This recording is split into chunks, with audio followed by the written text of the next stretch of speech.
Welcome to another episode of Angels, Positivity, and Love. Each week, amazing experts with incredible insights, also incredible experiences. Most of these experts are show hosts, authors, healers, and just generic experts in other areas.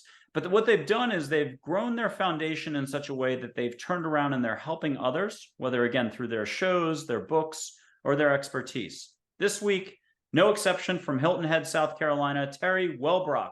Very excited to have you on, Teri. Thanks for being on Angels, Positivity, and Love. Oh my gosh, Michael, thank you for having me. You know, I adore you. I just told you I love your energy. So thank you for letting me be here with you. Oh, thank you for being on the show. Teri is a show host of Healing Place podcast. It's number 6 on the top 90 healing shows, according to Feedspot. It's got lots of other accolades in the top 2% as ranked out of 3 million globally. So her show's been very popular.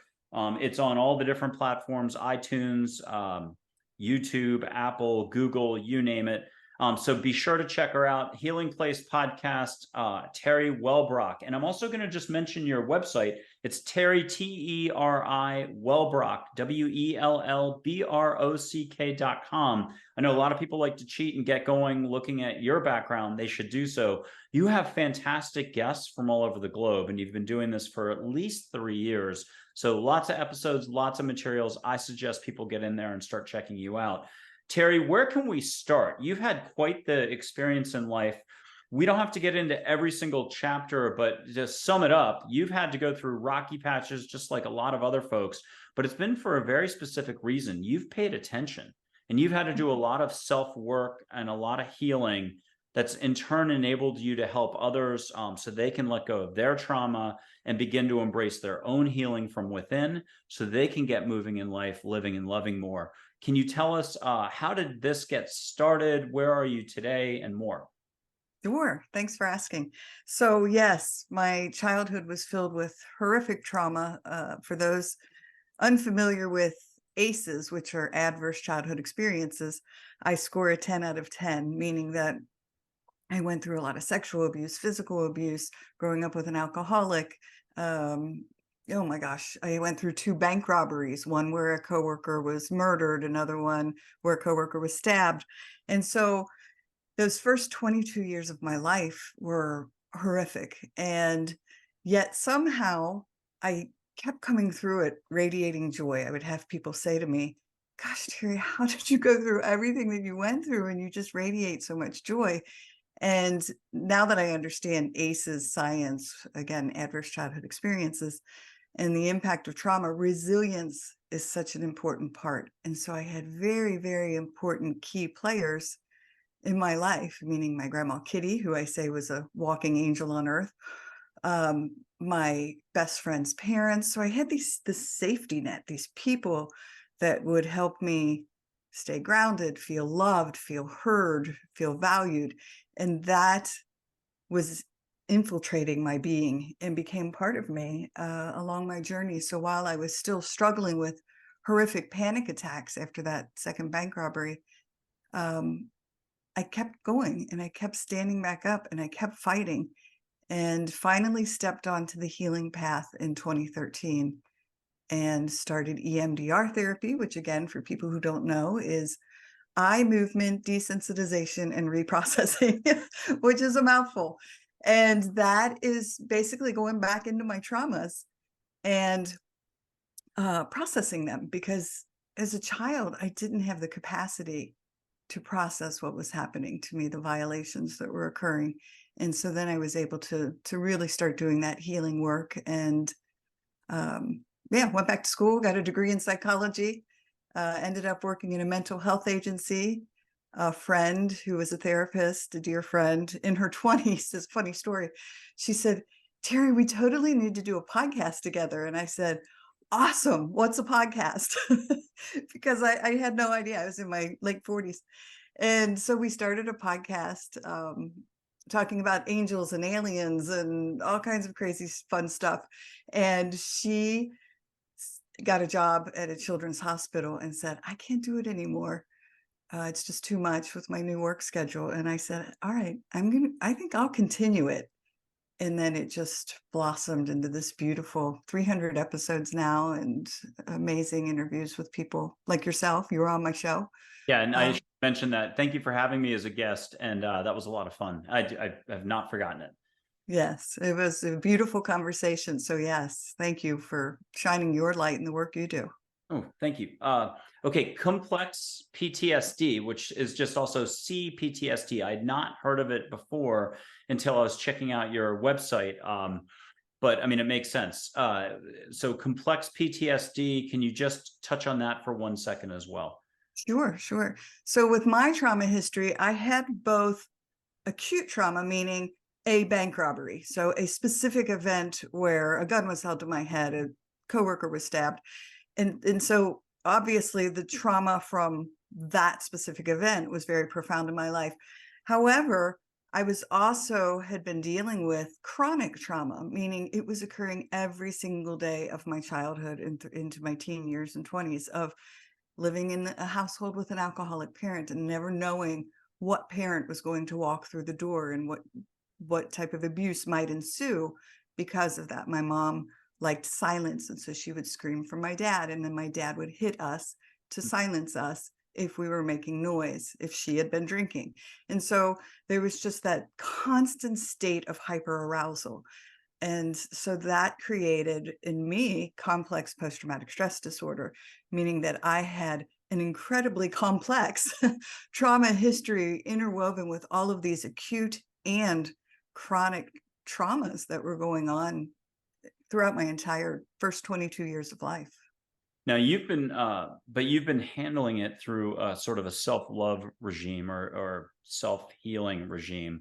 That's everything from nature walks to meditation to yoga to prayer to affirmations to, I mean, there's like 5 other categories, but we got to mention dogs because that's a big part of Yes. it. You love dogs. You've got even a whole like therapy dog training set up and more.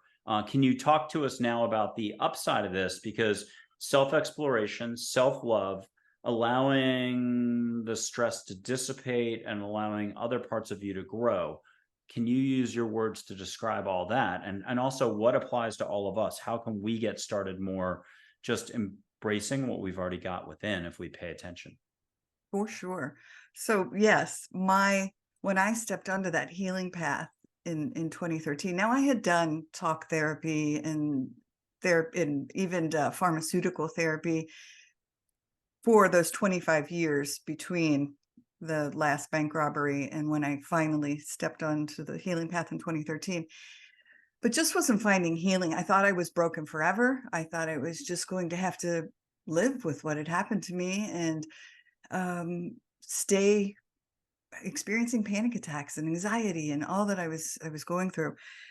When I stepped onto that healing path and started EMDR therapy, I was also working, God's timing, in a mental health agency with kids, and I was working in the school systems, and I was starting to utilize things like yoga with kids yoga and journaling and art therapy, and we were starting to utilize, and I was realizing at like an aha moment, I had never dealt with everything that had happened to me, not realizing, oh my gosh, that was trauma. Like, and it's impacting me. And so I started utilizing these same things I was teaching these kiddos and talking to these kiddos about. And it was having a very powerful impact on myself along my healing journey. And then again, as I started the podcast, all of a sudden, all of these amazing modalities were coming at me, and I was building this phenomenal coping skills toolbox. Ho'oponopono Hawaiian healing is very powerful, and I utilize that often. Breath work and meditation, yes, mindfulness, nature baths. Sammy, my Labradoodle, who's behind me right now, she and I went through therapy dog training and started volunteering with kids at schools to help Sammy bring peace and positive energy to these kids who were maybe experiencing bullying, which I had experienced as a child, some sort of abuse or addiction in their households, whatever it may be, the anxiety. This dog taught me how to just be. He didn't have to have words. but just to be and offer love and light to these kids. And so just to witness her be present with these little children who were hurting and see that transition shift from the tear stains on their face when they walked through the door and plopped on a beanbag chair, and Sammy plopping next to them, and how they left the room 15 minutes, 30 minutes later, radiating with smiles and laughter, and I can't wait to see Sammy next week and come back. Again, just a lesson for me. Oh, I love it. And can people see Sammy on Instagram and elsewhere? I did have a Sammy Instagram. She does have a Facebook page, which is, oh my gosh, my brain just went blank. It's the Doodle with the Noodle. Doodle Because with Doodle. yeah, we wrote a little children's book, my daughter and I, when she was in 4th grade. She's now a senior in high school, but we wrote a little children's book, The Doodle with the Noodle, about Sammy, for preschoolers. So it's very simplistic, but in drawings that we did, and it looks like we drew them as 4-year-olds, but it was fun. And so on Sammy's Doodle with the Noodle Facebook page, we have videos and pictures of Sammy, and she's just a joy. She's a beautiful soul. Oh, I love it. Okay, so the name of the show is Angels, Positivity, and Love. You are an excellent guest to have on the show. Let's go big picture for a second, and this is almost like a rhetorical question if I said that phrase correctly. Do angels exist? Yes, 100%. Okay, now can you share with us either a little example, big example? Can you set people at ease about the concept of angels so they're not up here thinking about it for the next decade, going, "Oh my God, it's such a big deal. Of course, it's a big deal. It's not a big deal. It's a big deal. It's big deal, not a big deal, but then it's just a big deal." How do we handle the concept of angels? Well, I have so many stories. I could just sit here for another hour and talk to you. Um, Gosh, I think one of my most recent stories, and I call it my Dolphin of Hope story. And I know angels were present because I felt them with me. I find hearts everywhere. I feel angels around me. I'm always getting messages from angels, but I became very, very physically ill upon moving into this house in Hilton Head, this beautiful rehabbed house.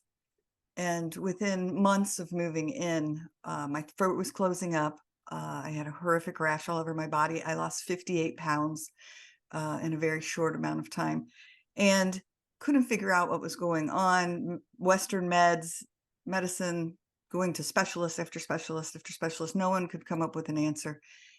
Found my way to a nutritionist who said, "Teri, I think you might have mycotoxin poisoning from mold. You might want to check your house." And I just, mold? What? And long story short, the house had been condemned for toxic mold. The sellers lied on the disclosure. And I was the canary in the coal mine because I had been through so much trauma, and my body was in a constant state of hyperarousal for so long. My immune system was weakened, and I was living this way, not knowing. So when we moved in here, I was the one that it just, boom, hit me.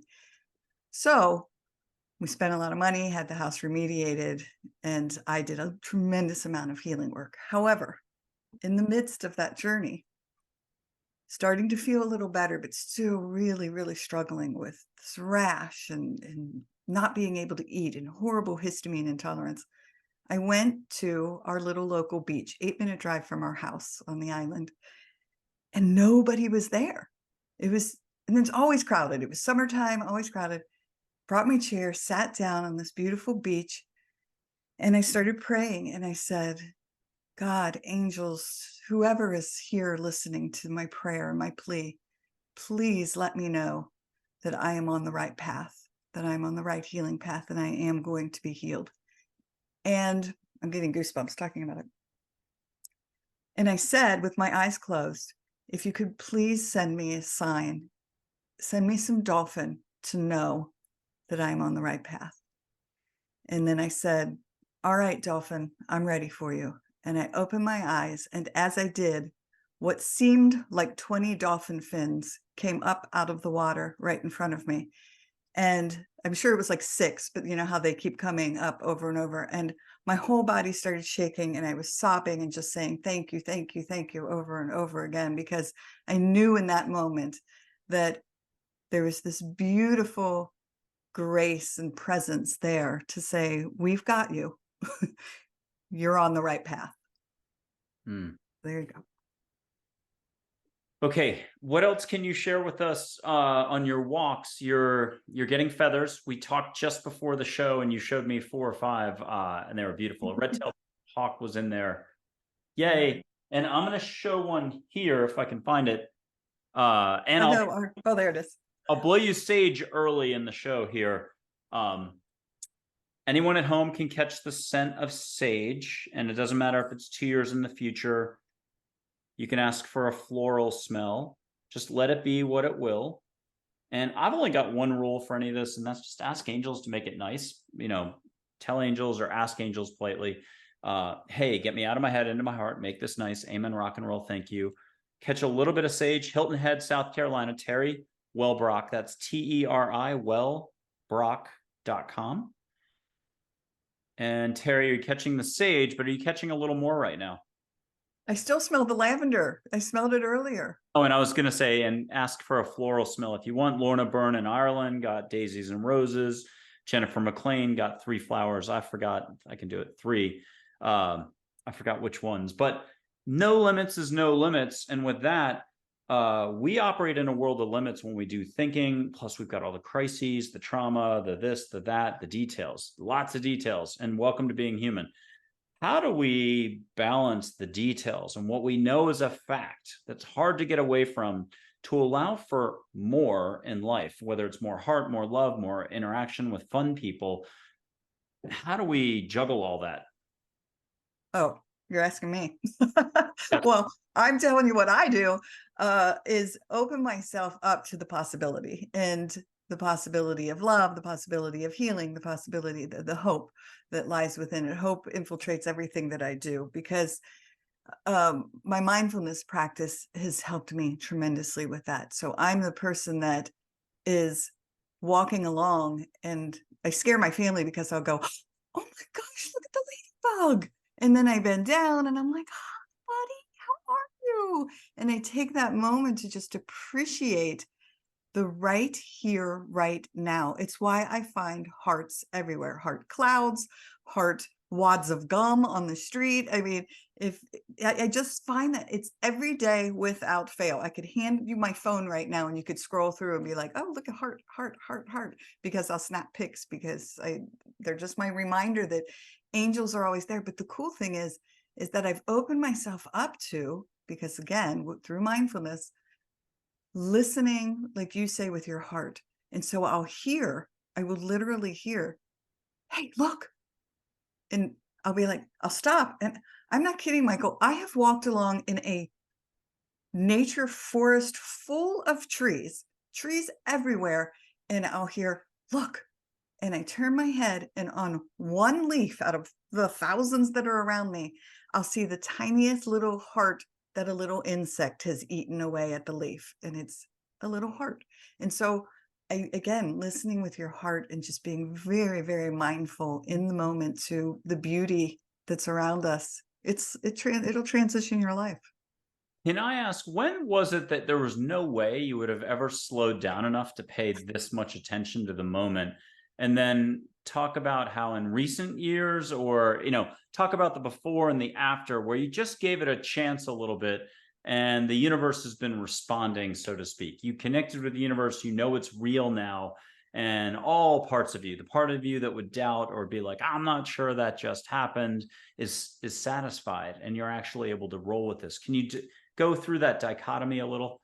Sure. And I know exactly when it happened. My dad passed in 2009, and we had done healing work before he passed away, which was beautiful, that we were able to create peace between us. And he was a beautiful man. I love my dad very, very much. He just had struggles. And so after he passed, I was sitting again outside doing some meditation work, and I want to say it was June. It might have been Father's Day or nearby. maybe even Mother's Day. And anyway, talking to my dad and just sending him some love. And that's the first time I looked up, and on a blue sky, not another cloud to be seen, white heart cloud was just floating by. And that was that aha moment that I was like, okay, there's more to this than just sending up a prayer and letting it go. Like listening to the answers, listening to the answer to the prayer, and paying attention. And so it was soon after that I just again started finding hearts everywhere, because I opened up to that gift, to that the reality. I mean, it's so real, it's so beautiful that I can't really explain. And if I can tell another quick story really quick. Please, do um you have any tips for how people can also take what your stories are inspiring, and the next one can't wait for it. But if you can also give us, just for the audience, a scenario where they could go to embrace a little more stillness in the moment to then connect more to experience something like that, that'd be great as well. Yeah, and I would say for my personal journey, it was not just being cognizant then of seeing the hearts, but then journaling upon it, because I would get messages through my journaling, through my writing, and praying upon it, or some other way to then give your attention to the signs, give your attention to the answers you're receiving through your heart, whatever it is. I call them angel whispers, whatever that is, that is coming through. Allow it, welcome it, and then pay attention to it and expand upon it, I guess, would be my best advice. Is yeah, journaling, talking about it, being with it, praying over it, whatever works for you. There's no one answer that's going to work for everybody, but find what works for you. Yeah. Love it. And I you think had that, another story you were going to share with us. yeah. So and again, this was soon after my dad died. I always did guided meditations, meaning I liked somebody to tell me what to do. And so it was like, close your eyes, take 3 steps. Now you're going down some stairs, you're getting towards the light, let the yellow light wash over you. I mean, that kind of stuff. But for whatever reason, I was doing a self-guided meditation, and I was in my bed, and I decided normally I would sit up, but I was lying down, and I said, all right, I'm going to do a self-guided. And all of a sudden, all these blue orbs started appearing. I mean, blue orbs, in a color that's not of this earth, a color I'd not seen before. It was the most beautiful blue I'd ever seen. And I was being summoned without words, follow. And so I followed them. And I was thinking to myself, am I dying? Because we were kind of going down this like long black tunnel, and I could see a light way in the distance. You hear those stories of, oh, you're going towards the light, right? And so I'm following them. And then I was told, wait, right, like stop, wait here, very gently, like, okay, that's far enough. And I was in front of what I can only describe as, again, human words don't do it justice, a smoky veil. And it was just this flowing of energy of what seemed like mist or smoke. And I was told that I was going to be gifted something. And for a millisecond that lasted an eternity, again, best way I can describe it, the veil was pulled aside, and I was given a glimpse of that light beyond. And I knew, gosh, I'm getting teary-eyed, my goosebumps. I knew in that moment that that was where I had come from, and that was where I longed to return. Yep. And it was that love, pure love, that again, I can't describe in human words, and peace. And a few years later, I was given another message at the veil. I was taken to be a part of the veil. I was in it, like a part of it, right? I was taken so small into like this atom. And I was told, Teri, you are both of the earth and of the light. And your role is to be a prism of that light while on earth. And then it all made sense to me that we are here, all of us, to be a prism of that love and light for others. And so that just shifted everything in my life. I love that. I've been trying to like find this very specific photo, and forgive me for looking down in a way. Beautiful, beautiful accounts. Um, how how much more comfortable are you with being in your own skin now and just going moment to moment, day to day? And obviously there's ups and downs and everything. Can you talk about, if it's a race analogy, the gun goes off, the first mile you run too fast and then you settle in. NCAA March Madness, you see a team take maybe sometimes the first 10 minutes and they're just doing crazy stuff, then they settle in. Have you settled in now and you're much more comfortable with what you're doing, and you notice that and you're comfortable and you're more confident, so to speak, in everything you're doing?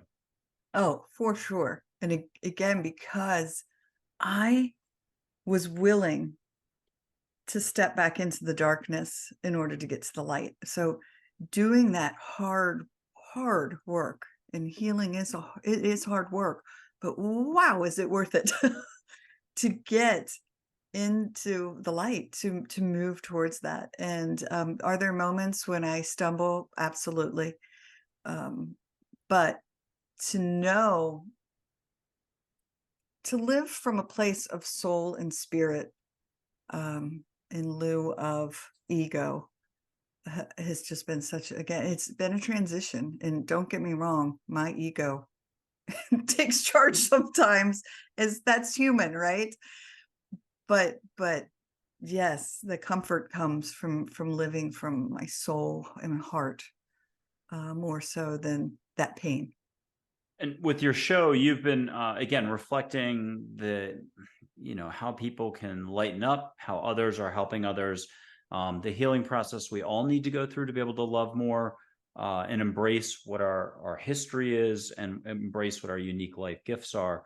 But can you take a moment to describe how you're helping people? Do they come to you in groups? Is it one-on-one? I'm assuming you're still doing the, trauma therapy, stuff like that. Can you take a moment to describe what you do? Yes. So I'm not a licensed therapist. I never went through. I was going to go get my PhD. Took a child abuse course, and I remember seeing all of those pictures of those abused children on this giant screen, and I froze. And obviously, I hadn't dealt with my own trauma yet, and said, "I can't do this." So I didn't go on and get my PhD. But yes, so I would love to set up group coaching. That's one of my next steps. So individuals can reach out to me through teriwellbrock.com, and but also through the show. I have a lot of guests, or I'm sorry, audience members reach out to me, and we just correspond and we talk, and we do work that way. I have individuals that I work with, that reach out to me through teriwellbrock.com.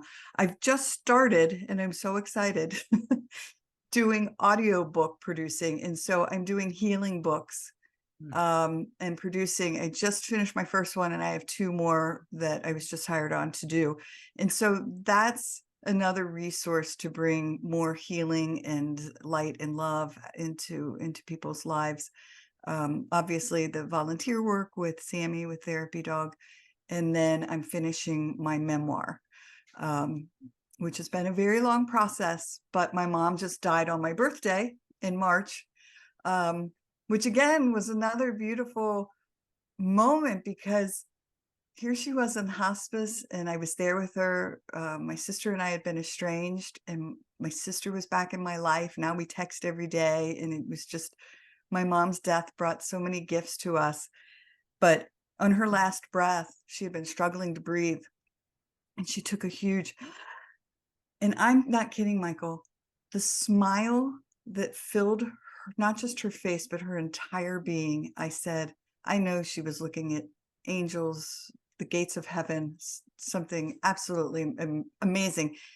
And it was a gift of hope in that moment. So I know I steered off of your question. No, But I know you were forth quite a bit, for a while, and then I think you relocated her at one point. if I got that right. This is back in the spring or even last fall. There was a lot of health issues there. I Yeah. could see it on Facebook. So, and again, my condolences there. Except that Thank you. everybody's path is. I'm going to quote Peaceful Warrior. I do this every fifth show. Way of the Peaceful Warrior is the book, Dan Millman, but Peaceful Warrior is the movie. Nick Nolte, Amy Smart, Scott Meklowitz. And a deleted scene is Nick Nolte, one of the actors, playing the gas station attendant, Socrates or Sock. You never find out his real name. But this is like an adult Karate Kid film. So the Mr. Miyagi figure is Nick Nolte. But the deleted scene, they've been robbed of everything. Watch.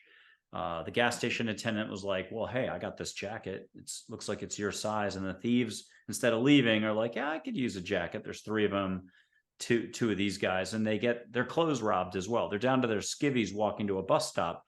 And that's when Nick Nolte says in the deleted scene, Peaceful Warrior, you can find it on YouTube, look for deleted scene. And he goes, dying. It's really almost no different than going through puberty, and he adds a little caveat, but he puts it into sort of it's like a transition. It's not a big deal as people make it. So I'm not trying to, belittle it in any way, but it is a very interesting perspective in that movie. When he says it, you say, how could he say such a thing? And you got to live with it for, 5 years, 2 months. I'm a long time processor. 2 years later, I'm like, okay, I get that perspective now. It's like the whole Zen thing. Is that so?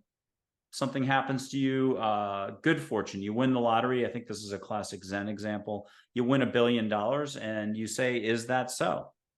And then you lose it 2 years later and you say, is that so? That used to not infuriate me or anything, but I couldn't get my head around it. And now I'm like, oh, it's like this too shall pass, or not getting hung up on your failures or your achievements. So Teri, what have you noticed about what you've had to let go of in the last 10 years or so to keep moving forward? What have you been paying less focus or attention to? And what have you been enjoying more? That's such a great question. And I will tell you, the biggest lesson I have learned is, well, one, holding on to or even having expectations of others, because everyone's on their own journey. And when you have expectations, you're putting what you want, your wants and needs and desires onto the other person. If you just allow them to be on their journey, I even think of like the bank robber. I came to a place of forgiveness with him, did a lot of Ho'oponopono Hawaiian healing with him, on him, journaling, wrote him a letter of forgiveness. But what I came to the realization is that he was on his own path. I just happened to be standing on that path when he plowed through me and over me.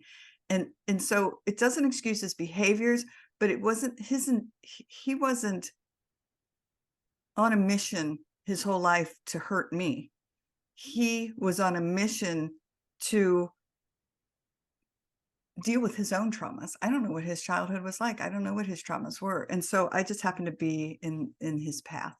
And so once I came to that realization, if that makes any sense whatsoever, that, yeah, I no longer expected him to be what I thought he should have been as a human, and just allowed his path to have been what it was. And that helped me let him go.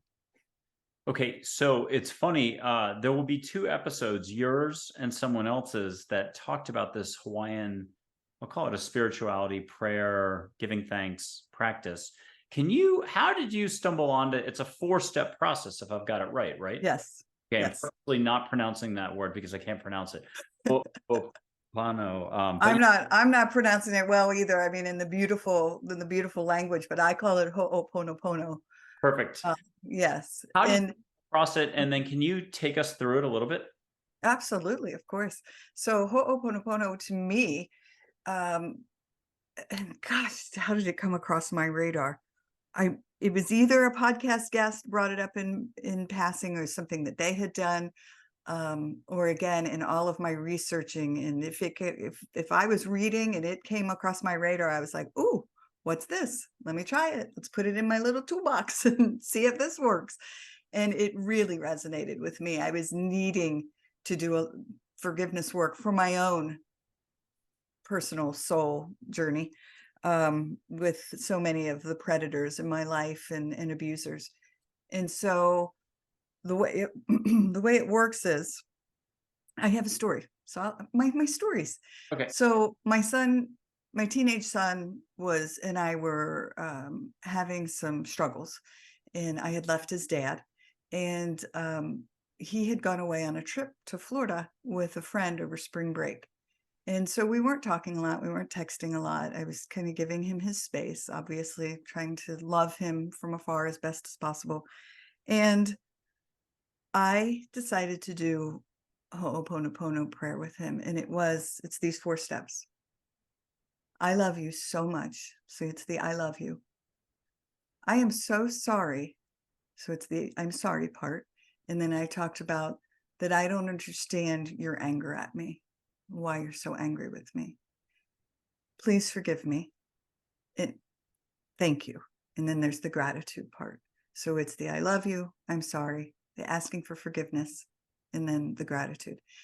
And say it and feel it until you literally feel it in the cells of your body. And it becomes like you feel it in your soul and your heart. Well, I did this, and I was outside at the grill cooking, and I was just doing some Ho'oponopono, just standing there enjoying the magnolia tree smell, grilling whatever I was grilling, and my phone rang.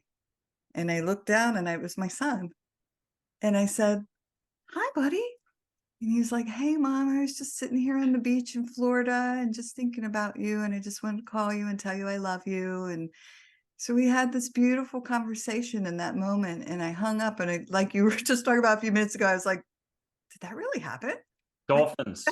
that couldn't have been real. What? Like, did that really happen? So this was years ago. And then so I started using it again a little more with him. And it was amazing the transition that started to happen with him in our relationship. And now we talk every day, and I adore him. Well, I adore all 3 of my children, but with that particular relationship, it was very healing. Yeah. I love it. Dolphins. That's what I was saying. Oh yeah, my dolphin of hope. Yes. And Huna is the Hawaiian spirituality, religion, philosophy, whatever you want to call it. It was banned in Hawaii until 1975. It was illegal to be a kahuna, but it's very quick. The 7 principles or tenets. Not that I'm a proponent, advocate, or opposed or anything. I'm just pointing it out because we've talked what we just talked about. 1, the world is what you think it is. All systems are arbitrary. 2, there are no limits. Separation is a useful illusion. 3, energy flows where attention does or goes. Everything has energy. 4, now is the moment of power. Everything is relative. 5, to love is to be happy with. To love, it's being alive, responsive, and aware. 6, all power is within. Everything has power. And 7, effectiveness is the measure of truth. There's always another way to do anything. And it's basically, Huna is the way of the adventurer in contrast to the warrior path, I love that. Yeah, which only deals with good and evil. Huna does not require conquering evil with good. It is based on aloha, which is both loving power and powerful love. So loving power and powerful love. Love is the only ethic of Huna. I should have read that first. I always mix everything up, but you get the idea. Totally in line with what you've been practicing. Have you been using it recently for anything you can share out loud? I do it almost like I grew up Catholic and still embrace my Christian faith. And obviously with my mom's passing, my mom was incredibly religious. I embraced the spiritual part of it more than the religious doctrine. My dad was a Jesuit brother for 8 years in the Catholic Church. And so I grew up in this very strict Catholic household. So it's a part of me. But yes, Ho'oponopono, it is almost like what I consider prayer to be, again, when I'm driving along in my car and I'm look at the sunset. Oh my gosh. Like, to me, that gratitude, that love and appreciation, that's a prayer. And so, yeah, my Ho'oponopono has just become a part of my daily life where I will pause to even just and not always say do all 4 of the steps, but even just like, all right, I love you and thank you. The I love you and the thank you, the gratitude and the love part are really, to me, the most important. I could be wrong, but for me, it is. So yeah, I practice it daily. And well, we've had, and this is going to be a little bit of a tangent, but we've had such a heat wave here in Texas. It's been, 103, 107, I'm going to say 27 plus days straight. No rain on that one. Not quite 2011 when I was in Austin, where it was 100 days, 100 plus degrees, no rain for sure. Hopefully relief in a week. But the point is, the trees need some water, and we're on this hill. And it was suggested to me to grab the both hoses and string them together and go down the hill like a firefighter, but no fire. Just give some water to the trees. But you can have resistance to mowing the lawn, to sending some vibes, maybe to the angels of the neighbor you don't like. You've got resistance somewhere. You don't want to do something. You're supposed to go on vacation, but you put it off for 3 years. Well, it's pretty much everything. If it involves thinking, it's usually not a waste of energy, but it could be neutral to a waste of energy and everything in between.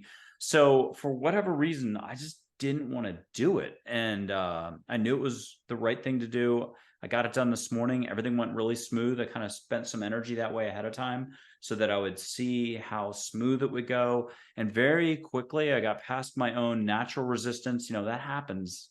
You can have resistance. You could be athletic, or it's yoga, and you're on your 50th day of yoga, but the 49th day, you just don't want to go do it for some reason. You get that in your brain. So you got to get out of your own way. So it was while I was watering, I think I did 20 trees this morning, and trying to pay attention to the clock for our interview today. But I was watering the trees, and very quickly I was like, I started hearing, I could use a drink over here. And I was like, Oh, a little further. I was like, okay. But I also hope that the 5 to 6 minutes I did was like per tree even enough, because I think they could use at this point like 20, 25 buckets of water. Thank God I wasn't doing buckets. I've done buckets in the past to trees, and yeah, hose is much easier. So I want to jump to angels if I could, and I'll put, with your permission, I'll put like 4 or 5 angels up. There's one who makes hearts, Heather. And so I want to make sure it's from all you're talking about that you can get a topic and go with it, and then we'll come back to an angel, or you can just get a private answer or share something out loud that they're suggesting that you want to share. But make sure you get a hug and relate something, if it's okay, with your permission. We did this before the show. We've done this before, so I'm comfortable putting this out there. I don't feel like you're on the spot. Here's Joy, the emotion Joy, for everybody out there. You could put your hand out and feel her if you're in Iowa right now or Australia. But what's Joy have for all of us? And first, make sure you get a hug, get something fun for you, Teri. yes. Okay. Do you want me to talk out loud? Yeah. What'd you get for us? I got a word that said light. And so to me, that is just a reminder to people to share your light, shine your light, just be who you are, and don't let what you think the expectations of others are stand in your way of your beautiful light, because truly everyone just is such a beautiful light. Yeah, I'll say love more, allow more, and do not allow others to dictate your well-being. Charlotte, an angel who's a teacher, very fun. Been around the block though.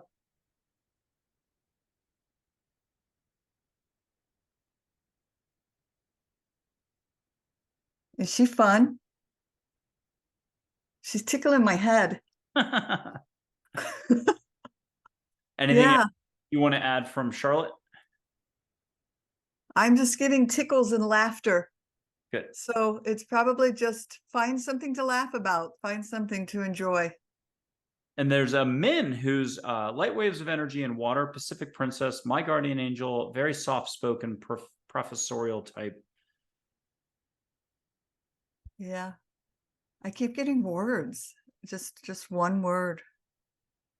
And that one was prayer. That one was and not prayer in a our Father-y way, but talking to and listening to a higher power, angels, spirit. Ooh. And then Heather, even her name, the word Heather is the word heart rearranged with a few extra letters. So the word heart is in the name Heather. Oh, I get tingles. I have my hand up there. Oh, good. And what does she remind us all about being in the heart? Yeah, I'm not getting much. Just a lot of waves, just like a wave up my arm of just gentle caressing, just gentle. I Cool. guess is what I'm getting, gentle. I'll do one more. It's going to be Kapuna Auntie Margaret from Hawaii. Oh, and I found the photo I was looking for. I'm so sorry to do this, but I'm Oh, jumping. that's all right. A I'm glad you found it. Yeah, this is the cloud. It drove me nuts. I was like, I get this vision of the cloud from this is like 8 or 10 years ago, but it looks like a wolf to me. Yeah, I saw a wolf. Yeah. So I stopped running. I was running with this iPhone, listening to my music. I love music. I stopped and I'm just like, that's a wolf. And then I started seeing wolves in clouds. So the whole summer I got turtles and a whole summer of dragons, I guess. So what are you going to do with it? If you'll just open up to the universe delivers like room service. What's a random example? I'll find Kapuna Auntie Margaret's picture, little petite woman who's love on a Hawaiian breeze from Hawaii. Uh, Oh, yeah, and she's a sweetheart. I think you're gonna feel her, like her, and so on. But what's a great example of, again, the universe just catching you off guard and ooh, I have another one. yeah, You please. ready? All Yes. right. So a friend of mine, again, right after my dad died, my dad was really trying to get my attention, called me and said, please don't think I'm weird, but I was sitting in church while my son was at football practice and his church was empty and it was just me. And your dad sat next to me and he said, uh, tell Teri there's a message for her in the blue book. And so I was like, message for me in the blue book? What? So I just picked up all of my dad's books from my mom's little apartment. And so I had all these boxes of books. And so I dumped them all out on the floor and I was shaking, the books to see if a little message fell out, dear Teri, and nothing. And my dad was one to write in every, like, he would underline things and put stars and exclamation points and write notes. And so all of his books, every page had something written. And so I said, there's no way I'm ever going to be able to figure out what the message is for me unless it was like, Teri, read this on page 93 of whatever. I couldn't find like a specific blue book. So I said, you know what, Holy Spirit, angels, God, I'm just going to leave it be. When it's meant to come to me, it will come to me. So 2 or 3 years later, sitting at my desk, writing my memoir, writing my book, feet up, and said a prayer to the Holy Spirit. I said, I really, really need a sign. If someone could just give me a sign. Leaned back in my chair and looked over at my bookshelf. And behind a knickknack, I saw the top of a blue book, a faded blue book. And I said, oh my gosh, my dad's New Testament from his days in the Jesuits. So I pushed the knickknack, grabbed it out, and it was faded, just solid blue, worn cloth cover. And I opened it and it said, gift from my Uncle Conrad, 1956. And I started flipping. Hadn't written on a single page, flipping, flipping, flipping, flipping, flipping. I get to one page and I'm so looking for it. If you hear a noise in the background, oh, here it is, right in front of my face. He wrote on one page and it says, whoops, my ability to write. What am I doing with it? And he wrote it on one page. And I said, okay, there it is. My dad's telling me, yes, Teri, it's okay if you put our story out there. It's okay if you share the truths of everything that happened in our lives. The world needs to hear your story. And I'm getting a little choked up by it because, that was a big part of the trauma journey, was carrying those dark secrets, carrying all of that around. And so my mom gave me permission before she left. And my dad certainly gave me his permission through that message. So yeah. Oh, I like that. Thanks. Okay, here's Kapuna Auntie Margaret, love on a Hawaiian breeze, super gentle. Definitely, if you put your hands up, anybody out there, and people use lingo all the time, whether it's ascension, spirituality, this, that, activation, but I'm about to use that word because a lot of us don't think that our hands can do anything. I mean, if you're a professional masseuse or you're already using your hands to heal, it's a different story, but we put limits everywhere. So if you're a believer in just letting go a little, call it feeling with your hand twice as much, or instead of being at 20% level, let's go to 80%, or maybe you're shy, 30%. You can always just do this again, play it over again, and go back. But ask her to make it nice with your hands. Put it Mm. up. Smell Hawaii. This is Kapuna Auntie Margaret. And I actually got to help someone one day who's a Hawaiian elder, a former Miss Hawaii, a National Geographic fellow, first female joining that society, does documentary films and stuff like that, who studied under her when she was alive. How cool is that? And same thing for Chogyam Trungpa, the Tibetan Buddhist monk. Two people who have studied under him when he was alive got to reunite.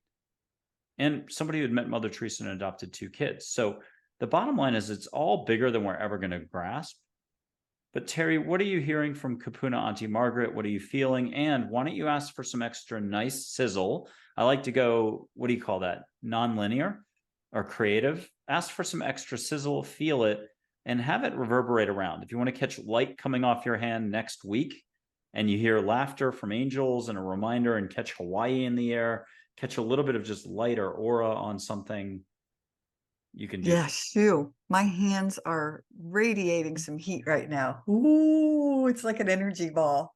That's awesome. And I can't tell you what she said because it was in a different language. Okay. It must have been Hawaiian. And so I'm sure it will translate somehow in me. So, but it was said to me in something that I was like, I don't know what's being said. Ask for a gist of it. Ask Joy and Eclair, who's resilience, and Joy is Joy, the two angels. Just ask them for the light gist of it. Close your eyes on this one and just hear them come in and summarize it very quick and short. The rest of it's private to you. Same thing. Be the light. Oh, that's cute or sweet or whatever I'm supposed to say. If I didn't have to talk on this show, I'd be okay with that. I could just hold up cue cards and say, you're on. Okay. Teri, what's coming up ahead though? You know, long bit of past history. You're going to handle that also in the book. More guests coming on your show. But are you also playing around with, like you said, group classes now? Could you tell us about when can people get going and sign up for something? Sure. So one of the things I'm still in the process of conducting a Healers of Hilton Head series, and it doesn't just apply to people who live in Hilton Head. So I have 16 guests so far, and I have, I think, 4 more joining me. So there'll be 20 total. So you can find that on my website under the Healers of Hilton Head tab. But again, it applies to no matter where you live. It's about seeking out light and healing within your own community, and how much more is out there if you just are open to it. So that's in the process of happening. And yeah, so the group coaching, I'm weighing a lot of different options and been talking to previous podcast guests who do that kind of work. And so I have a whole spreadsheet, because that's the way my brain works, of options on, do you do Teachable? Do you do, all the different programs that are out there? Do you just create your own? And so that's the work in process right now. The release of the audio books, I have a book tab or a book page on my website. So those will be added, and a whole new section will be created for healing books there, which I'm super excited about. That's my latest pet project. And because, again, one of the books that I did was 25 healers that wrote a book together. They each did a chapter. And so just an incredible amount of beautiful information. Angels were covered a lot, and yeah, just a lot of Reiki and energy healing type of work. And so I love that I was able to be a part of that gift to the world. Yeah. Love it. And I know on YouTube, your YouTube channel, you can find Healers of Hilton Head. There's an entire category there. You can check out the videos there. That's yes, absolutely. Thank you. Yeah. Okay. So any last bit of advice for us, as we're all on our life journey, and it's really trusting, I would assume, that where you're at is perfectly suited for you, to kind of quote Seneca, but also angels. What's your experience with all that? Are you finding it's more true every day, that just to go with the flow and to be, finish the sentence there? Yes, absolutely. When I got so sick physically, I really truly took a step back from it and said, this is a lesson. There are lessons to be had here. Instead of looking at it as, oh, woe is me, why is this happening? Yes, I had moments of crying my eyes out, and why am I so sick, and really, truly feeling horrible, like dying horrible. But I was able to step back and say, okay, what am I here to learn from this? And being able to move through it and allow it and be with it and accept the messages and welcome the messages and the healing messages that were coming. And now to be able to say, I'm at 95% healed and better, and my skin, it looks so much better. But to be able to walk outside with this horrible rash all over my body and be like, oh, wow, world, here I am in my big red blotchy spots, and it is what it is. So being able, like you said, be comfortable in your own skin, and yeah, just put your beautiful light out there and your joy. It's a gift to people. In the fall, summer of 2001, I had two incidences. One was a hole in a rental where water damage and mold. So I got exposed to mold. And then Oh, ever since I was, you walk into a place, it's like being a bloodhound. You can smell mold 100 feet away and be like, and you have a reaction and no one else is noticing it. The second thing was I was on a track, and not to throw myself under a bus here, but I think I mentioned it once this year on a show. I run a lot. I was running track. I'm in great shape. I think I'd run 49 races the year before. I'm only at maybe 49 races, and it's September only. I mean, I'm running all the time, but I'm on a track. It's a beautiful day, but 9/11's happened. It's a week later, and the plume is the one place it won't go is normally northwest. So I live in New Jersey, just across from New York City, and the plume is not hitting us except for once every 20 hours when the wind shifts a little. And so, you try to do something to forget about what's going on. It's such a disaster and you're reacting. But I swallowed a bug on the track and it died up here, and you have to get that addressed. Can't have fungus growing up in your right. thing, or you'll kick eventually. You can't have foreign objects up there. So I had to get surgery that way. But I still remember slumping over in doctor's offices like I'm waiting, and I'd fall asleep. It just wore my system down. You get so fatigued, you just anything that you think you normally could do. I went from running a lot to being like barely able to get to the doctors, barely able to stay awake to see them, and then finally had the surgery to remove all this tiny little bug. I said it was a 1 in a million. Doctors are like, nah, it's more like a 1 in 1,000 thing. So my advice is keep the mouth shut while you're running, enjoy it, breathe with a small little 1 millimeter opening, or breathe through the nose. But I hear you on the medical stuff and the physical and the trauma. What would be a final reminder to us all? A lot of stuff can happen. A lot of people have buried a lot of stuff. It's a natural reaction. We can even go through a lifetime and keep it locked up, like Fort Knox. Nobody needs to know. We don't need to know. So sometimes it's multiple lifetimes to let it go. But now that you've jumped the fence and you've practiced letting go, and there's never enough letting go, you can keep letting go. Almost the details don't matter in a way. What's the reminder, the inspiration to keep letting go no matter what? Oh, because I would say, because there's so much, what's the right word? Just joy and abundance and love to be had when you let it go. And again, I'm going to share a really quick story to end this on. Yeah, please. What had been starting to arise for me as I continued to do this healing work, as this physical issue had come up, and I battled it for 2 years, was a fear of open spaces. And I kept thinking it was related back to that second bank robbery where I was trapped behind a house between two armed gunmen. But I'd done so much healing work on that, and so continued to do more and more and more and more. So finally, my sister had actually said to me, Teri, the angels are with you. You are always protected. You just need to go out there. And so I started making myself go out to the beach and sit in the wide open space by myself in a chair in the waves, and just allowing the healing waters of the ocean to just, I'm not kidding. I looked like the crazy lady with my chair like halfway out into the ocean, with just these waves just coming over me. Like I was just washing it away. And I was allowing that to just let it out of my system. And did I feel overwhelming anxiety at times? Absolutely. But by welcoming my angels to sit with me and be with me, and just noticing the sensations happening throughout my body, and yeah, and just again letting it wash away was very, very powerful for me.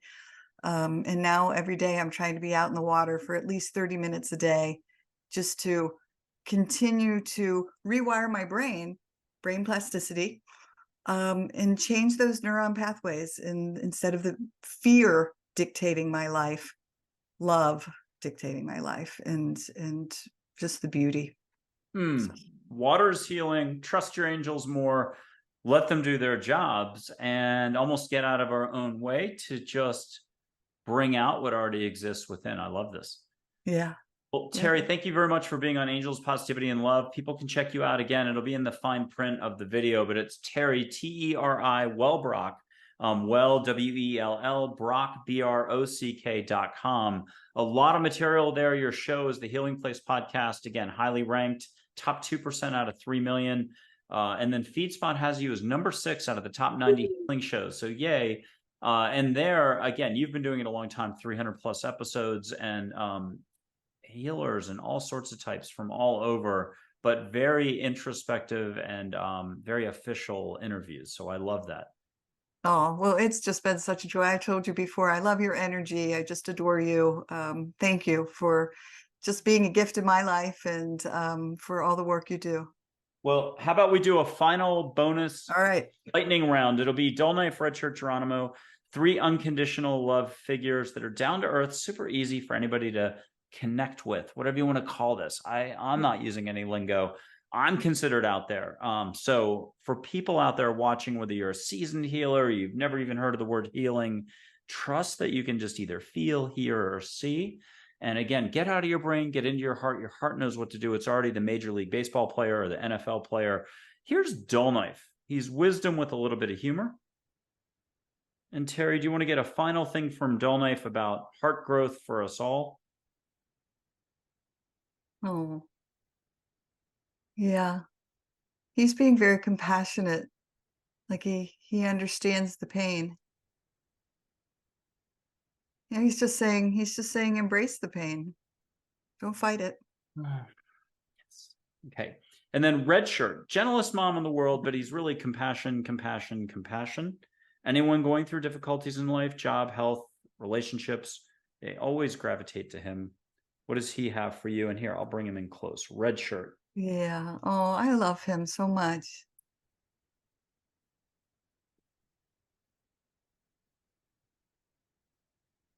Oh, he just said breathe. Again, my little one-word answers I get. I must only pick up like one word.